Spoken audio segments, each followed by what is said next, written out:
Thank you very much. That was great.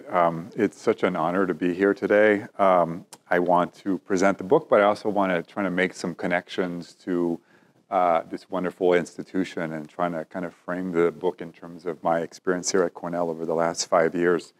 I've been working on camping for a fairly long time, about 15 years now, and this project is the kind of latest installment in this body of work. I first became interested in camping as a result of my own first camping experience. All the way back in June of 2000 at the edge of the Badlands, I came to a KOA campground, and I really had no idea what to expect. So I come into the front office, and immediately I'm met by the attendant who gives me a map of the campground, and with a highlighter, as you can see here, highlights the location of where I should go camping. And as an architect, this caught me by surprise, to say the least. I'm not sure what I expected exactly, but I think I thought I might be pointed in a general direction of a meadow or a field or at the edge of a forest and say, just go find a spot and go camp there for the night. Instead, I was given a map that was extremely prescriptive in the location of where this activity should take place. And this event really kind of shaped, as a kind of question, it kept coming back over the next few years, and I really didn't understand what about that had intrigued me so much. And I think what I came to understand, it was a kind of disconnect between what I thought was going to happen. I'm not claiming this is as rustic as I was going to get, but certainly had been shaped by images I had seen in the past of backwood adventurers in the wilds of the Adirondacks. And the kind of reality on the ground, right, which are the kind of field of campsites, of trailers and tents and lawn chairs, with neighbors oftentimes so close to you that even to acknowledge them is to start to reveal the kind of artificiality of the whole thing. And so to me, what has been the kind of large goal of this camping research has been to, in a way, trying to connect these two images and understand that kind of what happened, in a way, between these two moments, these two historical moments that are about 100 years apart here. How it is possible that we can go into the wilds of the Adirondacks at the end of the 19th century to set up camp in the middle of the woods for weeks at a time, and now the idea that you can make a reservation online months in advance of even arriving without even having set foot on the campground itself. How it's possible that some campers are so desperate for a camping experience in some of the most cherished national park landscapes that we have, that they will turn to the black market on Craigslist and buy campsite usage for 3-4 times their original price, or that you might end up camping in a Walmart parking lot in an RV, right? So there's a lot here that's happened, and this has been sort of shaping my own preoccupation. And there might be a tendency to think that the kind of modern comforts of camping are really associated with our modern society, with our modern times. But in fact, the rusticity of camping and comforts has always been, or comfort has always been, a kind of central preoccupation even for early recreational campers. This is one of the most kind of widely circulating early commercial illustrations of recreational camping in the wilds of the Adirondacks in the few years before really recreational camping really took off in 1869. We see here 4 men that are at the edge of a lake that are clearly enjoying their experience together. But in fact, there's only one camper in this image. The camper in question is the second man from the left, and I will talk about him a little bit. He is most likely a rich banker, a wealthy businessman from New York City or Boston, who essentially is affluent enough that he can afford to hire the other 3 men to help him to fish, to hunt, to cook, to build the camp, to essentially what the artist is saying here, Tate, is that this individual would have very little chance of surviving by himself if he was left on his own in the wilds of the Adirondacks. We can see, if we kind of close in a little bit, the kind of the formality of his dress is quite a tell. Here he has a bow tie. He's probably holding a bottle of rum, a bottle of port, and he is not really doing anything, unlike the other three companions. And I love to think that the kind of formal disposition that he brings to the campsite is a kind of a way for him to cope with the completely disorienting nature of being in the wild of the Adirondack. You have to maintain that level of civility in order to really kind of not be overwhelmed by your surroundings. And I love that idea that if we are able to think about the kind of urban formal wear, bring it into the wilds, that nowadays, what's become kind of urban chic are often, staples that we closely associate with outdoor activities, like these boots and the kind of a puffy vest, right? Those are pretty much kind of, staples of contemporary urban chic.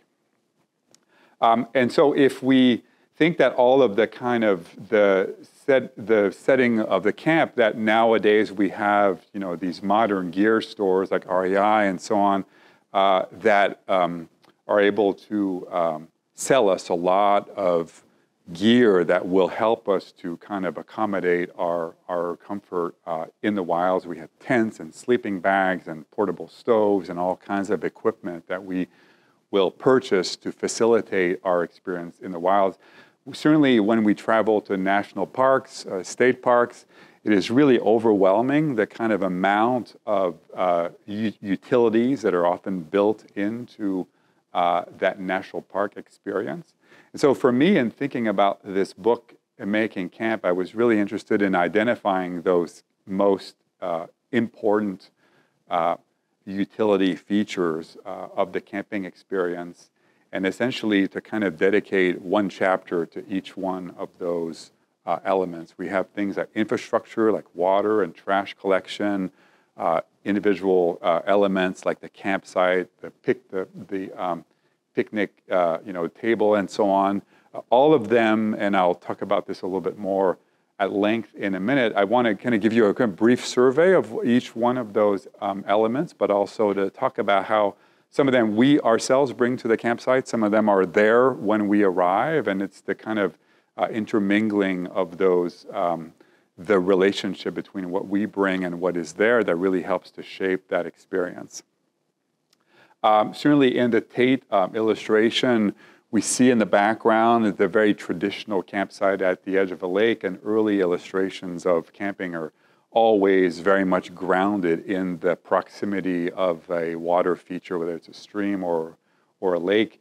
But as camping sort of grows in popularity, there start to be emerging concerns about the quality of the water that might be available at the campsites. And it's easy to see why. I think we see here a really great illustration where, the campsite is so close to the stream that people are using the stream to throw trash away. They're using it as a toilet. They're, that is, certainly could have really profound consequences downstream from that particular site.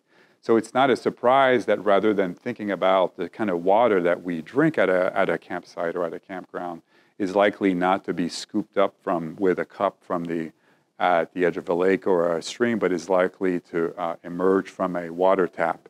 And rather than thinking the kind of geographic proximity to the lake is now replaced by a network of underground pipes that is likely to resemble more a suburban subdivision than it might be likely to be really physically connected to a body of water. But we also might find ways to begin to disguise that infrastructure, to kind of rusticate it, to hide it inside of rocks and boulders, in a way to kind of give that illusion that the water is kind of connected to that particular place. And if we've lost that connection to the stream or the lake, certainly the campfire, the kind of second element of the book, is, to me, has always and will always probably be the kind of geographic, atmospheric, functional center of the campsite. Back in the 19th century, let's see. Yeah, back in the 19th century, the ability to build a fire was actually, and under really adverse circumstances, was understood to be a true test of woodsmanship, a true test of ability in the wild. And so even with the invention of the friction match in 1826, that technology displaced all kind of other methods of starting fires, like the use of the bow and arrow or the flint and steel. But even at that point, there remained a number of different considerations that entered into the building of a fire, the type of wood to be collected, how the wood could be piled up, and so on. So it remained quite a challenging task. And nowadays, of course, you could build a fire or have a cooking flame within seconds, right, at the push of a single button. And that flame can move around. It's not connected to the ground. It could be moved. It could sit on a picnic table. It could sit on the ground. So it's really completely displaced that the kind of ability and skill that was required in building a fire. Some campers may not even need to cook at their campsite. I was really surprised to see this illustration from Domino's Pizza a couple weeks ago, that actually they have a new pinpoint delivery system. They're clearly catering directly to campers here, that the food that you consume at the campsite may not have been produced inside of the campground itself. It could come from outside. So for some campers, the need for the fire is completely kind of eliminated. So this leaves oftentimes the kind of more symbolic social dimension of the campfire as a kind of way for individuals to kind of meet and group for sort of, evening talks. And the National Park Service, as early as the 1920s and 30s, developed what they called the campfire circle, which was often led by a park ranger as a kind of social gathering in the evening. And they would lead the campers into a kind of lecture on some of the features of the area in which they were camping that particular evening. And in short order, that campfire circle led to a kind of development of physical infrastructure around that could accommodate these kinds of gatherings. And certainly when I was camping in Acadia a couple of years ago, that entire experience has now been displaced by like a slideshow or a PowerPoint presentation where the fire's gone, but the gathering itself does remain, and the light of the campfire is replaced by the light of a projector.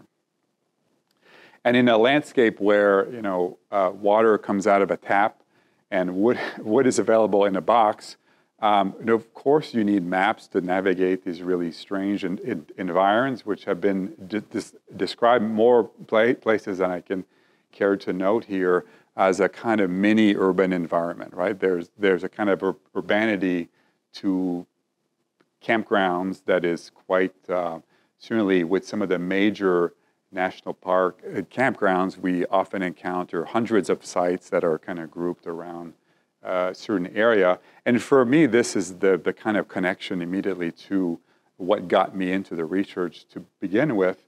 And what I like about that particular check-in experience when you arrive at the campground is that every single camper that arrives here will be given a copy of this map, that each map will be authenticated or personalized in its own way with the kind of strike of a marker to designate the area where the campers are going to be setting camp that particular evening. And that the same campsite that might have been vacated in the morning by a certain group will be reoccupied hours later by an entirely different group of individuals. But maps are a kind of fairly recent innovation in the management of the kind of flow of campers inside and outside of a campground. I think early maps are far more vague in terms of their description of the character of the campground itself. And certainly this matches some of the photographs that I've seen of early campground enclosures in national parks, where really it was no more than a designated area where you can just find a kind of spot and set up your tent. And at this point, as you can see in the image, the motor vehicle is playing a really significant part as an extension of the campsite itself. And in the 1920s, there's a kind of obsession with customizing vehicles as an extension of the campsite. You can camp inside of, you can sleep inside of your car, special sideboards that act as cupboards that unfold into countertops where you can cook. This is one of my favorites, where you can actually cook there, like a way to retrofit your engine so you can cook on top of the car. So there's all kinds of ways in which the car is forcing itself into the discussion of the camping experience. Emilio Meineke, who is a consultant for the Park Service in the 1920s and 1930s, is extremely concerned with the kind of impact, with the negative impact of the motor vehicles are having on the landscape. He's worried about tires crushing the ground. He's worried about tires, crushing shrubs. He's worried about cars sideswiping trees and tearing off bark off of the trees. He's worried about cars, even parked cars, with the kind of the oil that will drip from the immobilized vehicle may become a deadly poison to plants. And so Meineke is an extremely important figure in this exploration. He is the first to really formulate the kind of circulation pattern that is now so familiar when we're in a campground, of these kind of one-way loop roads with these parking spurs, which you can see right where the car is kind of invited to immobilize, and then some of the semi-developed features that you can encounter at the campsite. So there's some permanent elements that he recommends, and I'll come back to those in a minute, the picnic table and the fire pit being some of those most important elements. The picnic table is also a really relatively recent invention. I think the idea of, I'm doing this with our studio now, of eating a meal outdoors is really a kind of idea that emerges in the Victorian era, and in short order, there's a kind of gearing up of tools and gear that can begin to facilitate that experience, especially these kind of special wicker baskets in which you can transport food, silverware and plates, all of that can be then unpacked at the picnic site. Again, some of those lead to some really interesting customizations. This is one of my favorites here, from which a kind of a tabletop will kind of pop up out of the wicker basket. And certainly in the wilds of the Adirondacks, around the same time, the furniture that is set up in camp is likely to be far more rusticated. It's likely to be built out of branches that is found around the campsite that will be lashed into a kind of really, really crude series of seats and tabletops. But the invention of the picnic table has difficult beginnings. This idea of combining both the seat and the table into a single unit creates, as you can see here, kind of balancing issues, shall we say. And so the development of the table as we know it today is actually not even 100 years old, more or less 100 years old now, and one that emerges in the Park Service and the Forest Service, that idea of widening the base of the table to kind of balance things out a little bit. And so these table designs are widely disseminated, and I think Meineke and his recommendations here on the left is really starting to shape the motor campsite or the auto campsite in a way that has changed very, very little since the 1930s. So we can see here the fundamental kind of elements. He calls the garage spur, which is the space where the car will kind of park, and then the kind of semi-furnished site where the picnic table will already be there in place. The fire pit may also be there as well. And then, of course, the kind of address or numbering system of individual plots is an idea that emerges at that time also to help to manage the kind of large influx of individuals coming in and out of these sites. And so to me, what is, given the kind of semi-permanent infrastructure that is in place here when we arrive, there are very few things that we ourselves can sort of introduce into the campsite that allow us to retain that sense of agency that we are making camp. To me, the tent is probably the most important of those elements, that we construct that tent every time we arrive at a new campsite. And in doing so, we, again, retain some agency in sort of constructing the campsite. To be sure, the tent is not a 19th century invention, right? It's really born out of, military campaigns. It's hundreds of years old, but I think it's played a significant role in the history of recreational camping.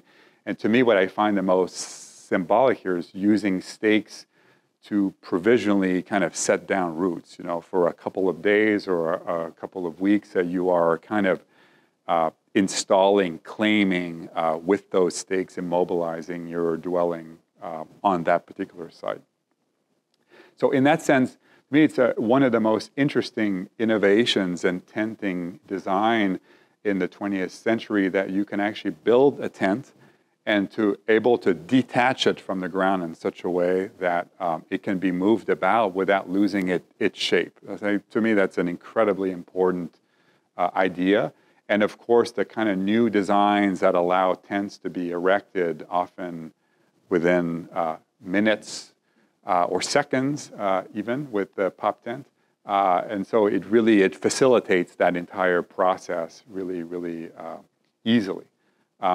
At the end of the 19th century, tourists who were going through the national parks out west who wanted a camping experience would arrive each evening at a new semi-permanent camp that had been already established before they arrived. The Wiley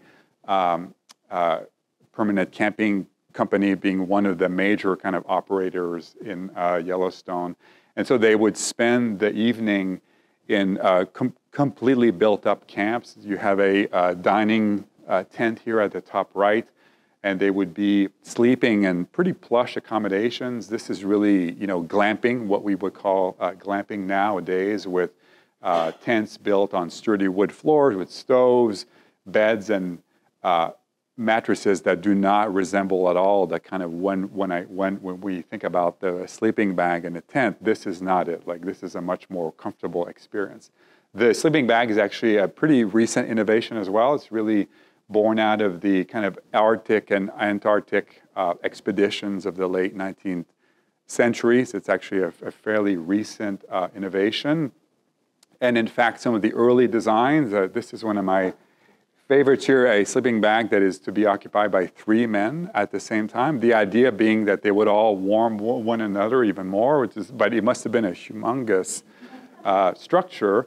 I think before this time, if you wanted to spend night outdoors, you can either bring a blanket or maybe create piles of leaves or branches and sort of burrow into those as well, right? So there's a kind of a more site-specific approach to finding a way to insulate against the cold. So in concluding this survey, I did want to point out 2 things. To me, there's kind of two sets of elements here that I want to isolate from one another. There's those elements that are made when we arrive. So when I think about the title of the book, the camp is already made in some ways, but we also ourselves reserve a kind of agency with some of the elements that we bring into the campsite in making the camp as well. So the title kind of refers to 2 different ways in which we make camp and in which the camp is also made for us. In developing this book, really most of the book actually has been developed since I arrived at Cornell. So for me, it's really special to be able to talk about it here, but also to think about these last 5 years. When I arrived in 2018, I was still deep into the research on camping. I've done a number of things. I'd published a series of articles on the history of the campsite. When I arrived, I just published this history of the picnic table. So I could envision a methodology that could be applied more broadly to the various elements of the campsite. So that was already, there was a sense that this could become a book. I had been just inaugurated the 2nd edition of this residency at Stone Quarry Hill Art Park in Cazenovia, New York. It's about an hour northeast of here, where I've been managing this very small campground. So for 4 weekends every summer, individuals are invited to occupy one of 4 campsites in this amazing 100-acre site. And so they're able to really experience the art in a much more close range and over time. And they themselves, in a way, become part of the art as well. They are kind of, living sculptures inside of the art park. And I think to really designate the entire infrastructure of the project, it was all painted in the same colors. It became really kind of easy to read. But also I started to realize that a lot of these elements in the project are those that are mirrored in the book. That in developing the language of the campground, as small as it is, I was really starting to create a kind of outline for what the book might be about. I published this first book, 34 Campgrounds, and in this book I was really interested in examining, or in a way visiting virtually, a series of campgrounds across the country through the information that was available on online reservation websites like recreation.gov. I was particularly intrigued by these tiny little photographs that are often available when you click on the campsite map to find out if a campsite is available. And I found those images really kind of underwhelming. They're not very interesting. But then I had this idea that if you downloaded all of the images for any one facility, that they might start to reveal something else, like a kind of texture about the place.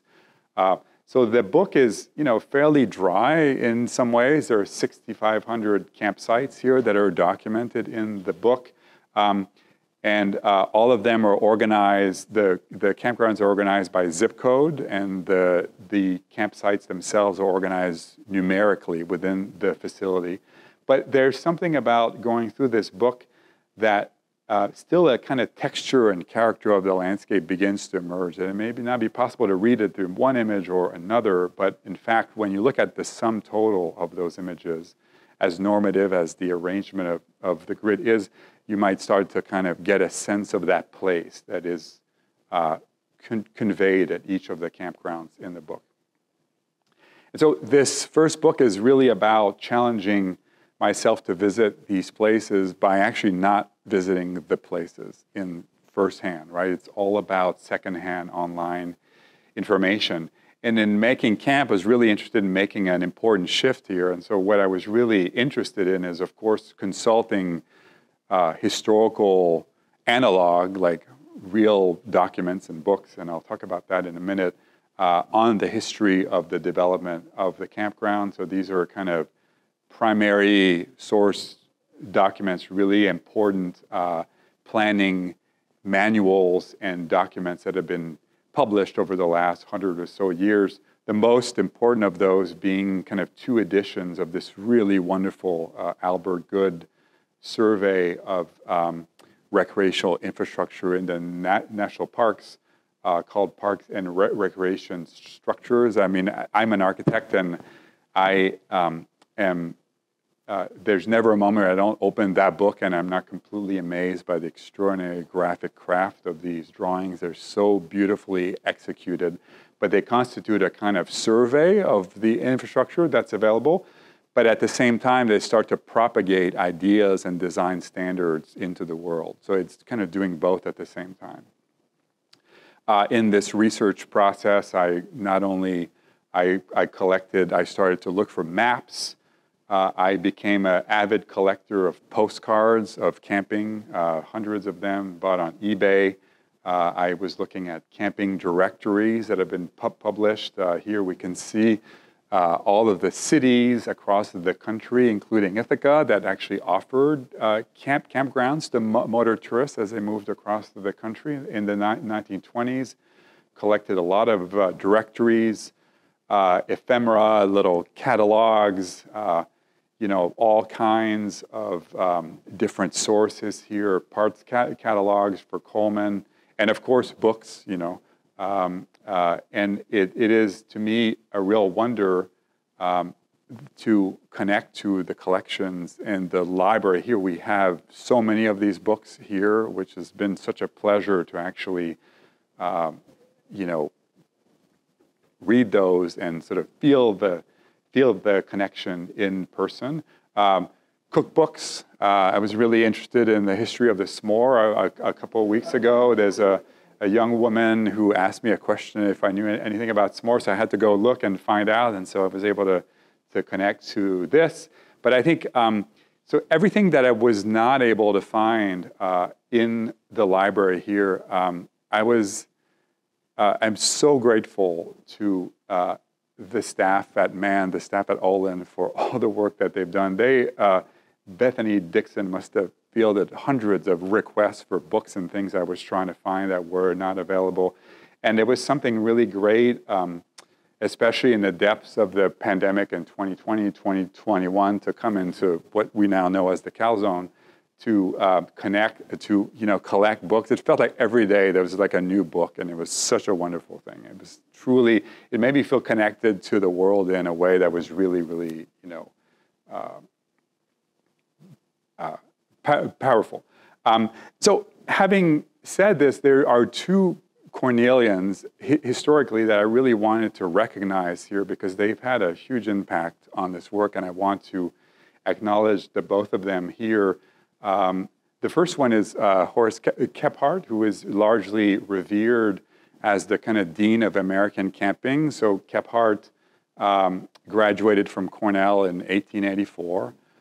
He worked briefly under Willard Fisk, Cornell's first librarian, for about a year.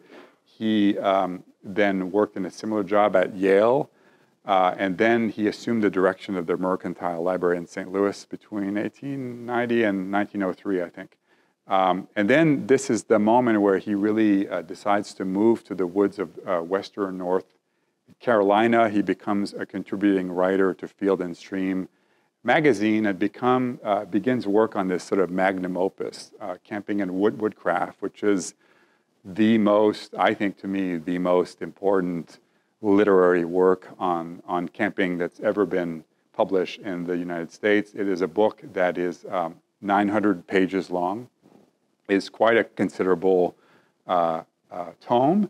And in reading this book, not only was I struck by the extraordinary insight, he's an amazing writer, so knowledgeable. This particular page, I'm sure you can't read this at the same time, but the insight that he demonstrates and the kind of types of wood that might go into a campfire, truly extraordinary. And the way in which he conveys it are really exemplary. So I found myself looking through this book and really identifying almost everywhere passages or pages or moments in the book that really mirrored my own concern in my own book. So I thought that was just a wonderful connection. I was further moved, reading on Kephart, to realize that Janet McHugh, who was our former head librarian here at Mann, actually co-authored the most comprehensive biography of Kephart, Back of Beyond. She herself presented this work 4 years ago in Chats in the Stacks. So it makes that connection to Kephart even more meaningful. So I really am grateful. And I think there's a chance encounter with her son when I was returning books at the counter here that I started to put some of the pieces together last year. So that was really great. The second Cornellian I want to recognize is a personal hero of mine, Gordon Matta-Clark, who graduated in architecture at Cornell in 1968. Matta-Clark is present in 1969 for the landmark Earth Art show, the kind of first major survey of land artworks created by Willoughby Sharp. Matta-Clark is with the broom here on the right, so he's assisting a number of the artists that were invited to the show. Jan Dibbets, this is Dennis Oppenheim here, working on a project called BB Lake Ice Cut, which, so he is present at that moment. He's engaging with these artists. In 1970, he moves to New York City and begins to kind of bring his architectural training and knowledge and interest to abandoned buildings up in the Bronx, where he begins to surgically extract portions of the buildings. These are abandoned mostly, and then to kind of reformulate spatial relationships between apartments and between rooms inside of the buildings themselves. One of the best known projects of his very brief career, he died very young at 35, was a project called Splitting Four Corners, in which he literally split an abandoned house that had been scheduled for demolition in New Jersey in half, and then lowered the foundation on one side of the perfectly split house to open it up to the sky, which is a really dramatic move. And I think it both accelerates the sense of disintegration and abandonment of the house, but also respatializes different ways in which we engage between inside and outside. So it's a really, really powerful work. The project that caught my attention as a young architect, almost 30 years ago now, is a project called the Fake Estates, which he was involved with later at the kind of late part of his career. You can certainly, in which he essentially purchased at auction a series of lots that have been available in the borough of Queens, residual lots like the one in red there at the top, really, really small lots for $25 a piece.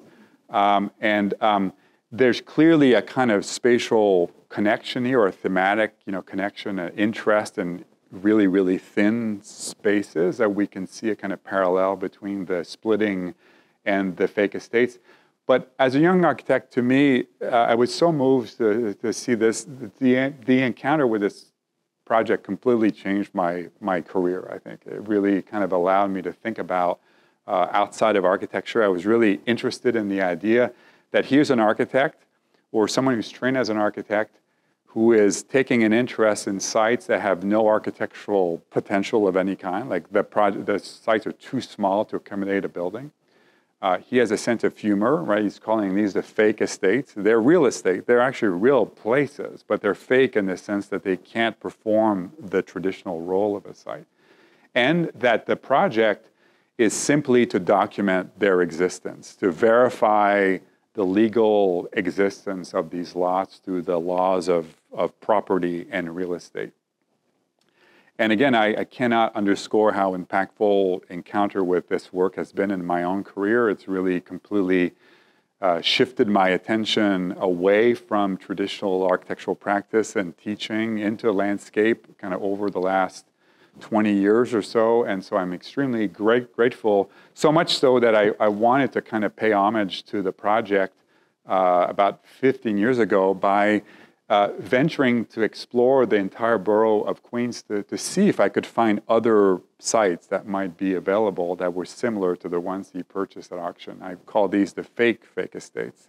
And so browsing really carefully through the entire borough of Queens, I found properties that were, in fact, would make the original fake estates kind of palatial almost in nature. This is a full-scale cutout of one of the lots that I found. This lot here is, again, my favorite. It's hard to see, but this lot is 1/8 of an inch by 110 feet long. So it's the most interesting property that I was able to find in the site.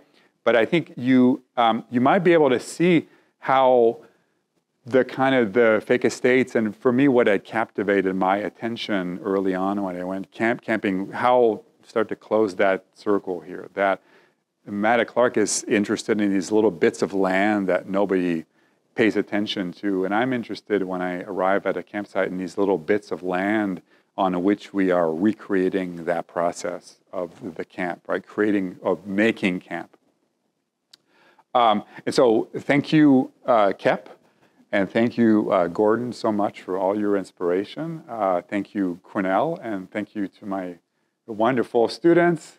Do you want to take a photo of that? I was really moved last week that some of my students who graduated in 2022 sent me a picture from their campsite in New Mexico. They seem confused in some way about the book. I'm not sure why. I have to talk to them about that. But it's been a real honor to be here to share some of this work, and I'd be happy to take any of your questions. Thank you.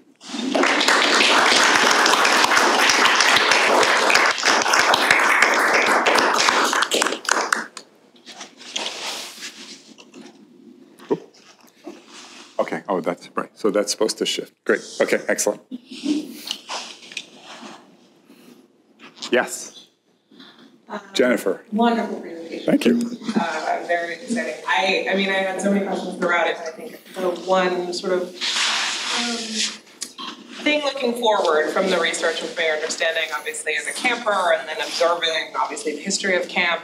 I was super interested in of course, the infrastructure of the campsite, right? What the interior has taken on, or national parks. And I guess my question to you is, because obviously, like you're saying, these sort of like large monopolies like REI and Patagonia, right? They've sort of created these monoliths of like what one needs to make camp, and they're sort of pushing their own sort of technological production and advancement of, like you're saying, the infrastructure that is brought with you versus the infrastructure that is provided. Yeah. And I guess my question to you is, like, what do you think the futures are for both of those? Is one going to like outpace the other, like the mobile home and the RV, or do you feel like there's the discussions within the Department of the Interior to talk about what is the platform that one comes into camp on versus like what's being brought to it? I mean, I think that in a lot of the research, clearly, when I've shared this work before, a lot of campers are much more interested in sort of full independence. They'll go on a U.S. forest and just essentially camp where they may want to. So I certainly am not trying to suggest that this is the sum total of the available camping experiences out there. For me, it's maybe the most extreme manifestations, and that's why I became interested in that.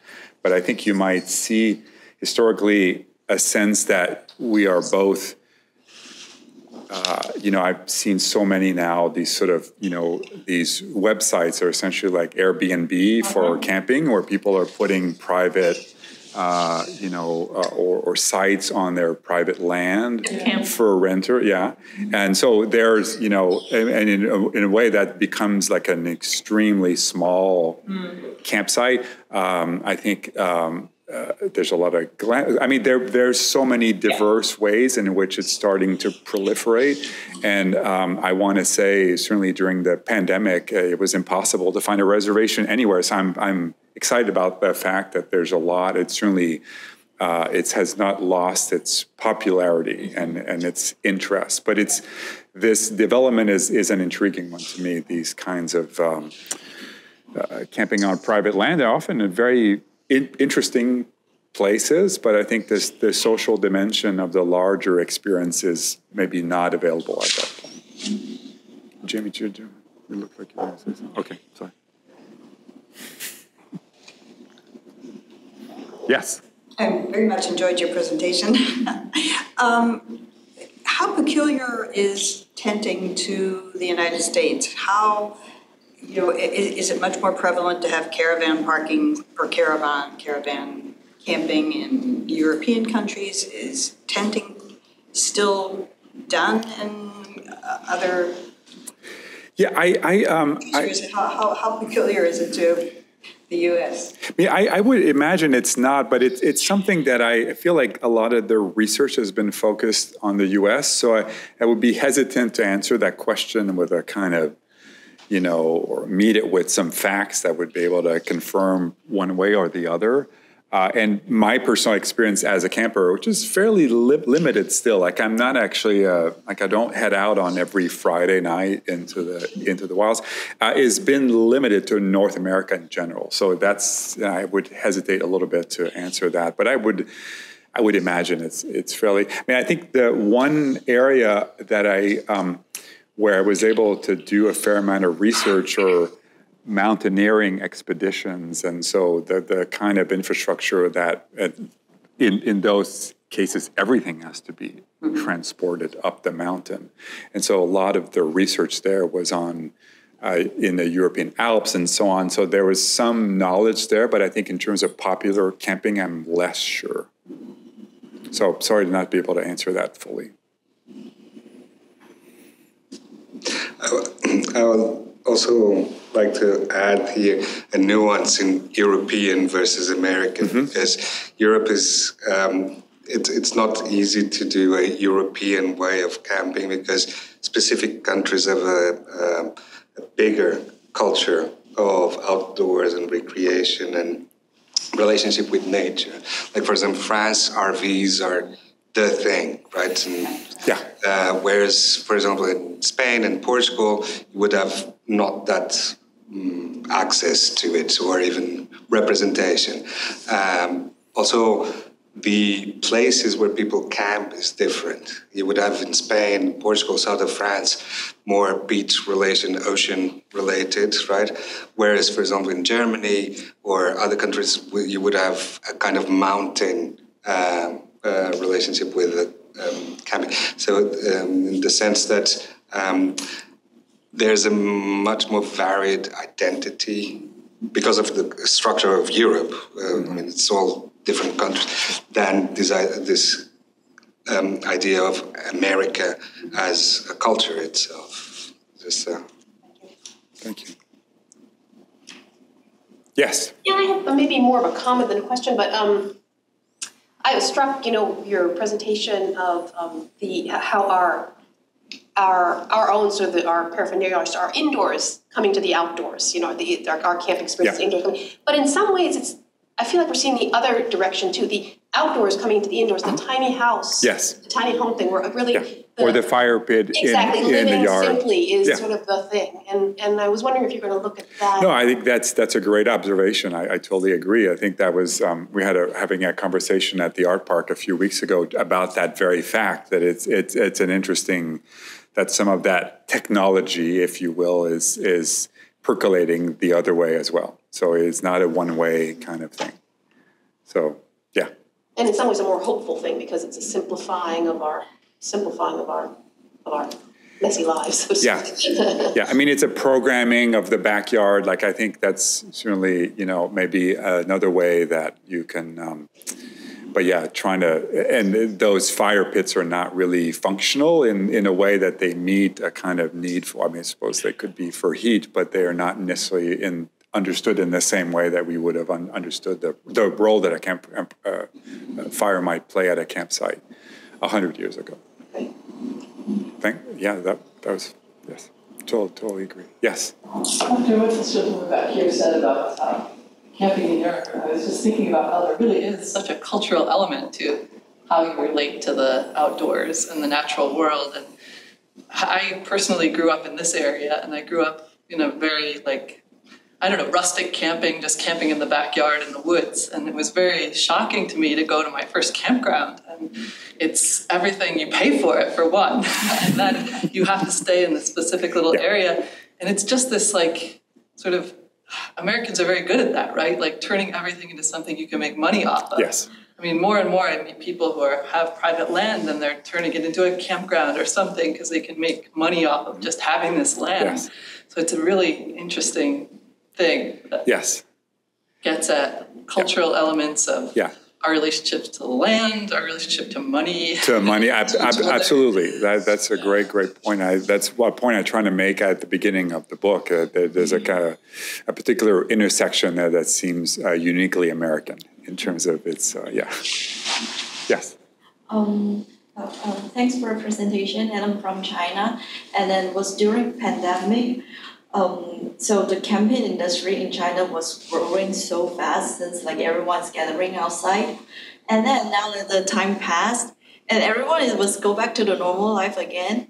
And the industry was the camping brands, the selling the tents and the sleeping bags, they earned a lot of money from this. But actually the person who run this camping, they lost a lot. And then the cost was very high. And also there are the investor, they just invest the money. And then they selling the brands, like the person who really patient about this industry and doing the things, they didn't earn from that.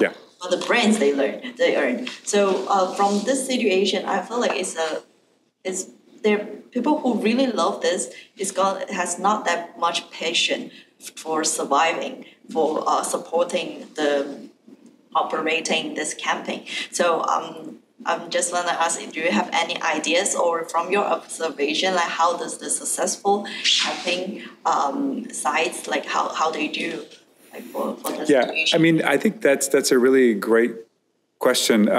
I talk a fair amount about KOA in the book because I don't know why. I think I know why, because my first camping experience was at a KOA. And I think KOAs historically, what's really interesting, is one of the first private camping operators in the US. But a lot of the campgrounds are actually understood as almost placeholders for in waiting of another development, or in waiting of a better opportunity for development of that land. So it was really understood. I don't think the initial operators of KOA really understood how successful their model would become. They just said, let's do it at a campground for a couple of years, because the interstate was being built in Montana at that point, and they thought we could do this for a while, and then it took off. So I think on the private side, I think the motivations are very different than on the public side, right? I think the idea of access on public lands is a really important one. I think when you're doing it for profit on the private side, the motivations are quite different. Yes. I have many questions. No, it's more a reflection of these conversations that are happening in this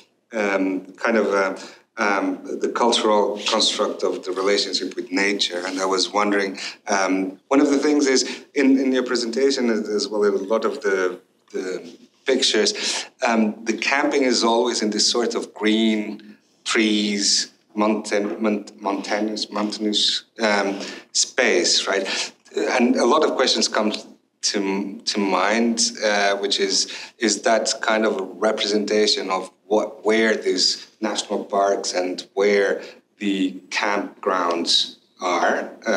Is there a sort of spatial geographical concentration in this particular kind of vernacular picturesque landscape? That would be my first question. And the second one was, and it has to do with my understanding as a foreigner in the US, like the distances of things and the dominance of the car, right? So access through a medium. This, in a way, to expand as well the conversation about Europe and the United States, because I was wondering if this also has a kind of an impact in the way both the sites are placed, right? But as well, how you access those. Yeah, no, I think that's a great question too. And I think there's about 1 million campsites in the U.S. at the moment. It's quite a considerable amount. A lot of it are located on I'll say designated campsites, not, I think. And I think that question of access is really key. The proximity to cities, people that don't have cars, people that don't have tents, people that cannot purchase the equipment, people that don't have high-speed internet, web, connection to be able to be at the ready six months in advance when a campsite becomes available. So those questions of access are really, really important. I think there's a sense that camping experience is highly democratic. In some ways it is, in some ways it is not. And I think that needs to be acknowledged.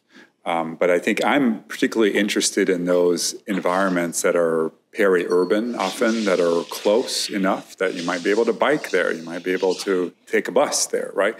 And so there are ways in which to broaden access, I think, that are really, really interesting.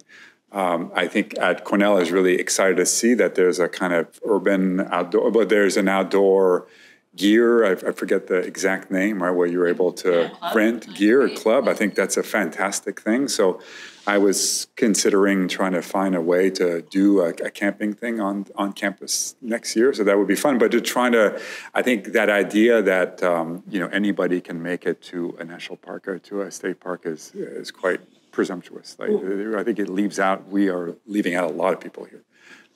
So I think that's a question I start to treat a little bit in the book, but one that is an ongoing preoccupation that I have to think a little bit more about. Yeah, Jenny. So I have a question Oh. from an online audience member. Yeah. She writes, I loved this amazing presentation. Question, is there a system or camp function that you would like to see implemented as a valuable asset to the future of the lifestyle without losing some of those traditional connections to nature? And then she says, architecture question within parentheses. Is there a system? Is there a system or camp function that you would like to see implemented as a valuable asset to the future or the lifestyle without losing some of those traditional connections to nature? Yeah, I think if I had to say, it would be, to me, it would be more place-based than it would be a function, probably. So it would be more kind of finding ways to bridge that gap or in terms of proximity to urban environments. So I'm not sure about the functionality specifically. Like, I think a lot of the functionality has been addressed, I want to think, but it would be more place-related to where those facilities exist.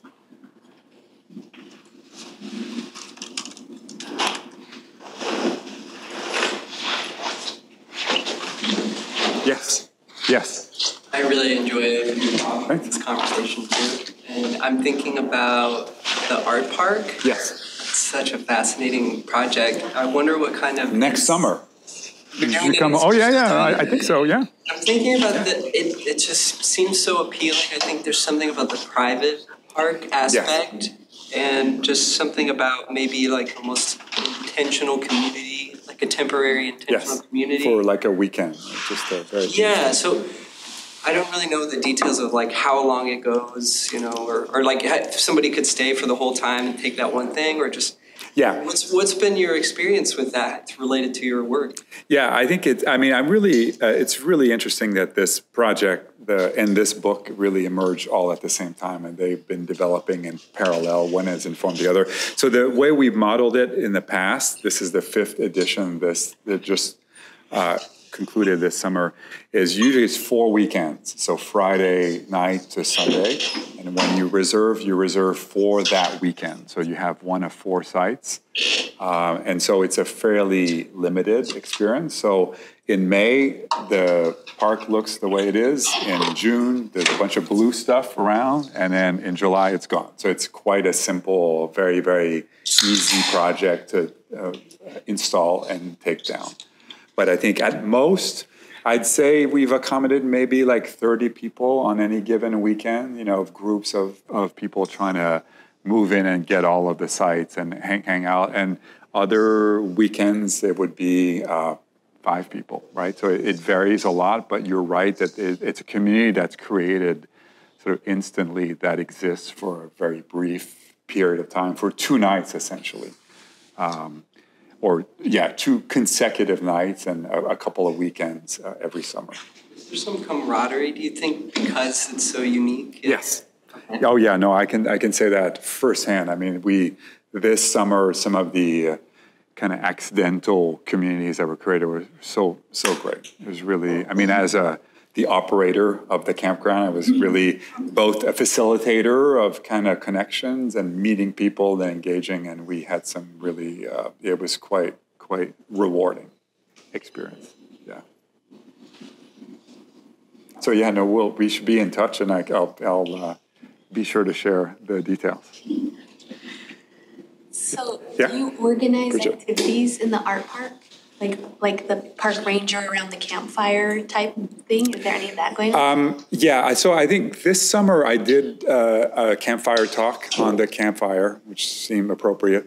But I think that's the only time. I try to be in the background. Like, I don't want to be, I want to be the facilitator. I'm enabling. I'm like a host. If people have questions or stuff, I can help. But I'm also trying not to insert myself too much. So it's an interesting role to play. So I'm there to orient people. I'm there to greet them. Like for me, the greeting, the arrival, like I always have the map and I circle, like I do that every time, even though people know where they're going. So I love going through the kind of theatrics of that. But it's also one where I try to, if people want to chat, if people want to, the campfire area that we have is, they could prepare food at their campsite if they don't want to join, but they're also welcome to join in the larger social. And people usually do. Like, I'm not saying that they don't, but I try to be kind of mindful of their privacy and see how it can help be available if needed. It's been fun. I really learned a lot. It's been an enjoyable experience, and I think one that's really shaped in some way insights for the book at the same time. Yes.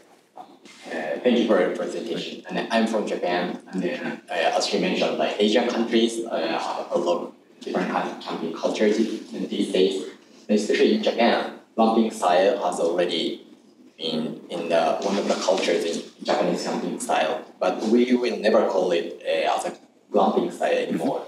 But whenever I show the picture, when I did camping in Japan to the US people, everybody says like it's glamping. Right.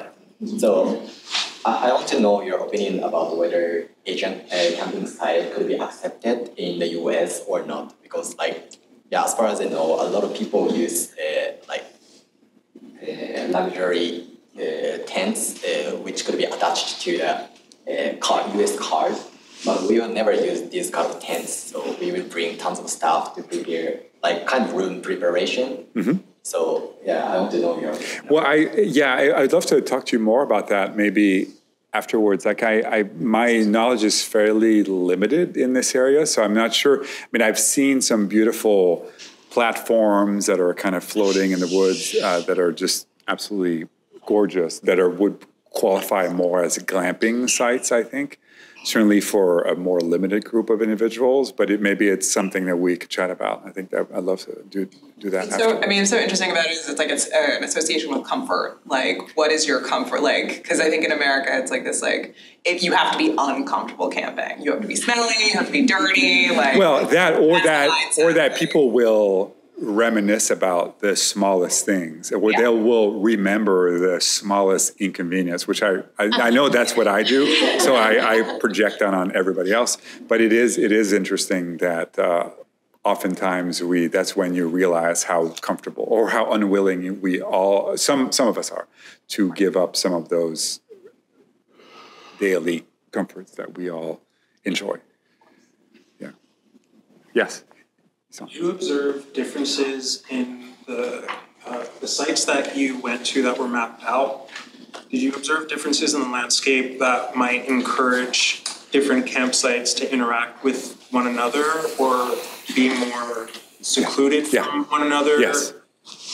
Yeah, I think that's a really great question. I mean, some of the more memorable experiences that I've had have been often at walk-in campsites. Like in Acadia, there's just a wonderful, newer developed campground on the coast side where you have to walk in about a half mile from the parking lot. So find those to be much more rewarding than some of the very densely organized motor campgrounds. But I think the automobile is the one utility that dictates those kinds of spatial arrangements, that where the road can take you, that's where you can camp. And so when you get out of the car, that's where the really interesting things start to happen. If you're able to even to venture a few hundred feet from the major part of the campground, it could be much more private and much more rewarding and secluded. So those are the ones, when I think back on some of the experiences that we've had, those are some of the ones that come to mind as some of the most meaningful and interesting, are the walk-in sites. We were talking about that, I think, last week, right, on the Finger Lakes on Seneca Lake. There's a forest service there. Yeah, I've been to some campsites where it would seem to be more secluded, but then there'd be pop-up communities that seem to be encouraged because of pathways. So I was curious what you thought. Yeah, no, this is something we should chat about. I think again, my experience is an interesting one because I feel like I've thought a lot about camping, but I've camped less than I've thought about camping. So I think about it a lot. In that sense, I'm a camper, but it's also one where I'm able to observe and kind of step outside of the circumstances and observe, analyze, map, trying to contextualize what's going on, and less one that is fully immersed in the kind of now of that experience. Does that make sense? So it's one that I think maybe helps to explain a little bit the kind of book or the kind of research that I've been doing. But every time we do go, I always love it. So it is quite like when you are able to forget about all of that and be in the present, it's always a wonderful thing to experience. Yes? What was your goal in establishing Art Park? I was invited to as an artist in residence there in 2017, and for a while I wasn't quite sure what I would contribute to the art park. It's an art park that has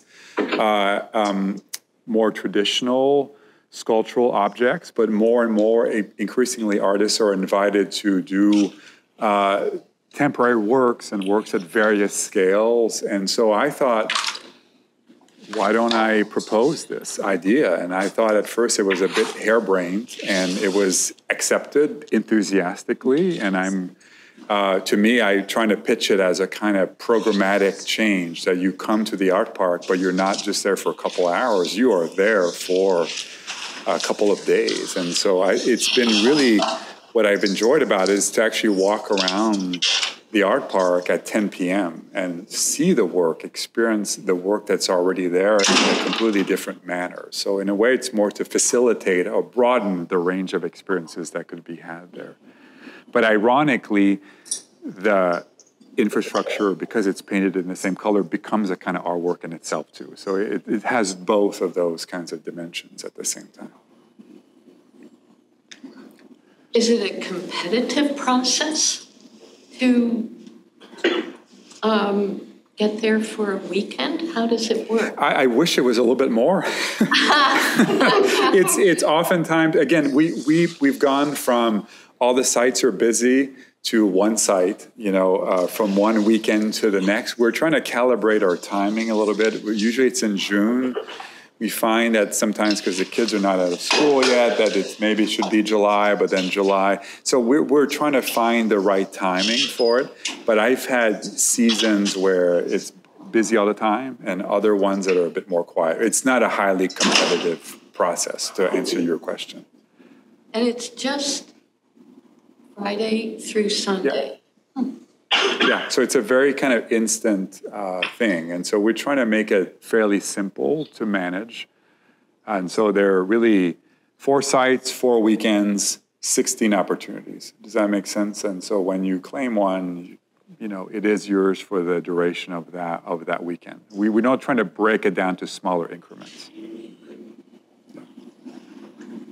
Hey, Jack, we're well over time, and I want to make sure you get a breather too. So if there's maybe 1 or 2 more questions, I think we have time for that, but then we'll probably wrap up. So if there's anything else. I'd be happy to share information on the project. Like it's always trying to broaden the kind of knowledge that the project exists. But for me, it's been just a rewarding experience, because I'm on the other side of it. Like I'm managing, big quotes, managing that experience. And so that's been really helpful in shaping this book, I think.